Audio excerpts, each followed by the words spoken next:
Chicago Bears hit the road week 2 for another NFC North tilt. They are in Detroit to take on the Lions. It's a revenge match, sort of. Just feels a little like Jake Paul, Mike Tyson. Not so much the Mike Tyson Evander Holyfield vibes you might have been hoping for. Don't jump to conclusions and write off the Lions or anything. I think the Bears are going to wonder what hit them. Yeah, they're going to walk out of here short of a miracle right here and wonder how they lost this football game. Translation, it's still worth the watch, but could have been much sweeter, you know? So we have new Bears head coach Ben Johnson taking on his former employer in the stadium he honed his skills in. Johnson unable to coax a win out of his team in week 1 or many points out of his offense, as Caleb and company were only able to generate 17 of them, just 3 for 12 on third down. Over the middle, bad throw out in front of DJ Moore and turning it over on downs. The Lions, without Johnson calling the offense, unable to prevail either, and unable to put many points on the board either. So you have a 17-point offense clashing with a 13.0.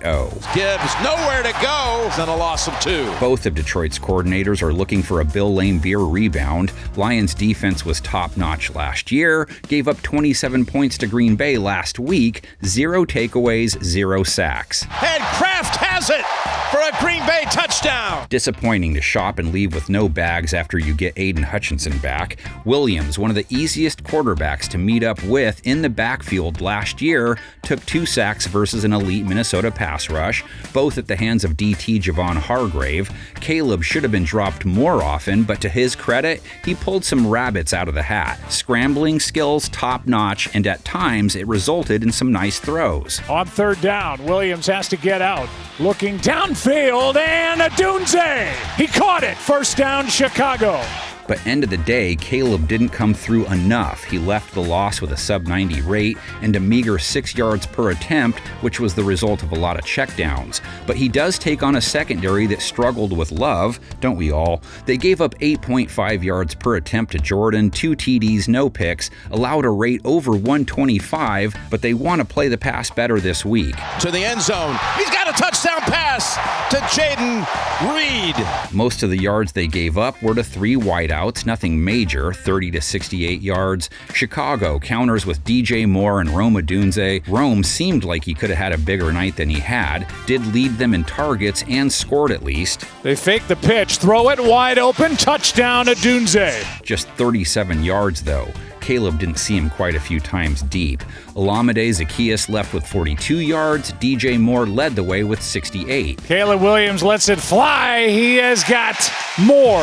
DeAndre Swift, when Chicago hands off, 53 yards, measly 3.1 yards per carry. Lions held Josh Jacobs to a nice low 3.5, so that matchup tilts their way based on week 1 results. 3rd and 1. This is a big tackle behind the line to force a punt. How about that play by Derek Barnes? Detroit's own run game didn't fare any better in their opening loss. Sonic and Knuckles, David Montgomery and Jahmyr Gibbs held under 2.5 yards per carry. That's more SpongeBob and Patrick. Gibbs stacked up again. They're flying around.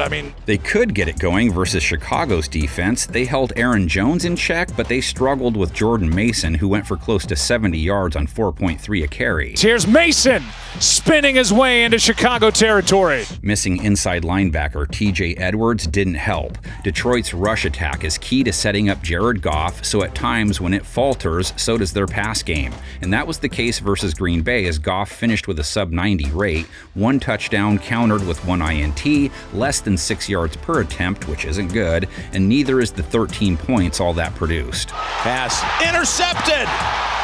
Jumping in front of St. Brown. Bears secondary was without 2 key starters. They need Jalen Johnson and Kyler Gordon back. Despite a pick 6, Goff is still staring at a Chicago secondary that let J.J. McCarthy throw 2 TDs to lead Minnesota back from an early deficit. McCarthy passes caught, spinning grab by Aaron Jones. Bears gave up a touchdown to J.J. and to the other J.J. and to Aaron Jones out of the backfield. Puts them on Gibbs' notice, 31 receiving yards in his week 1. He was the most targeted guy.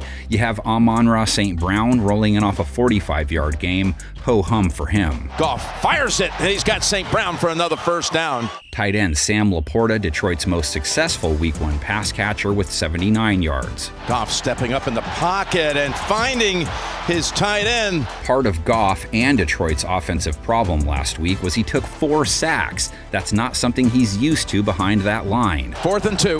They throw him down. That's Wyatt. Bears pass rush, meantime, did track down McCarthy 3 times. Steps up, down he goes. That is Tano Passanio. Lions have taken 5 of the last 6 meetings between the two, so let's remind Bears fans of better times, like back in the year 2000 for this classic between the two rivals. With division rival Detroit needing only a win to get to the playoffs, almost everyone considered them a lock. Showtime! Baby, that's how to have some fun today. Let's go. This is our game. Get this win on 3. Come on now, baby. 1, 2, 3, win. And with 39 seconds left, the play of the year came on a double corner blitz. Takes the snap, look out, pressured, dodging, scrambling, running left, stands out, there's a fumble! Loose ball! And the Bears now have a chance. From there, one clutch pass put the Bears in range for the final blow. All right, here we go. This would be a kick of 54 yards. It would surpass his career long of 50 earlier today. Out of the hold of Aguiar, this is for the win. 7 seconds left. The snap, the kick by Ettinger's on the way. He's got enough leg, and the kick is good! He got it with 2 seconds to go. Ettinger has won this game. There's 2 seconds left, and Ettinger 3 for 3 today in field goals. For any of those Detroit fans who remember Wayne Fonte smoking a big cigar to get Chicago out of the playoffs, right back at you, buddy.